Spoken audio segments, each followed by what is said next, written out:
Governor Kevin Stitt signed House Bill 1955 into law today, officially eliminating the state's 4.5% tax on groceries. This as he calls for even more tax cuts.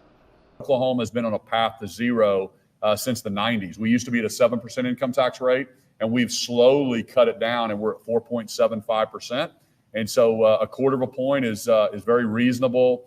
And there are plenty of bills still alive this session which seek to do just that, including the 0.25% cut to the personal income tax the governor mentioned that passed the House last month.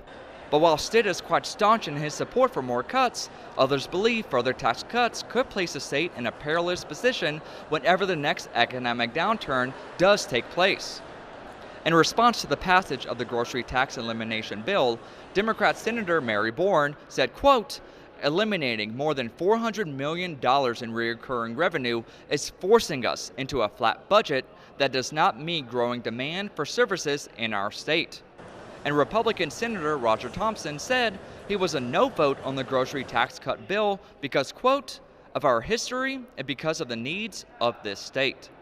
And while estimates do show the state could lose up to $400 million in annual revenue by losing the grocery tax, a further $200 million would be lost if that 0.25% income tax cut were to be signed by the governor.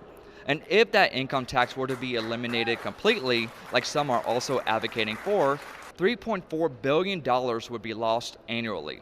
That's about 37% of the state's entire revenue. To put that in perspective, for fiscal year 2024, the Department of Education's budget was $3.9 billion. But despite this potential loss of revenue, the governor is confident that this is a time for tax cuts in the Sooner State. The money doesn't disappear. It just stays in Oklahomans' pockets. So it will be spent in the economy. Every time we've reduced taxes, we've actually seen revenue go up. The deadline to pass bills out of a committee of the bill's original chamber is this Thursday, meaning I'll be keeping a close eye on all the bills looking to cut taxes further to see if they make it past this crucial first step or if they get killed before even being heard on the full chamber floor. For 7 News, I'm Justin Allen Rose reporting from the Capitol.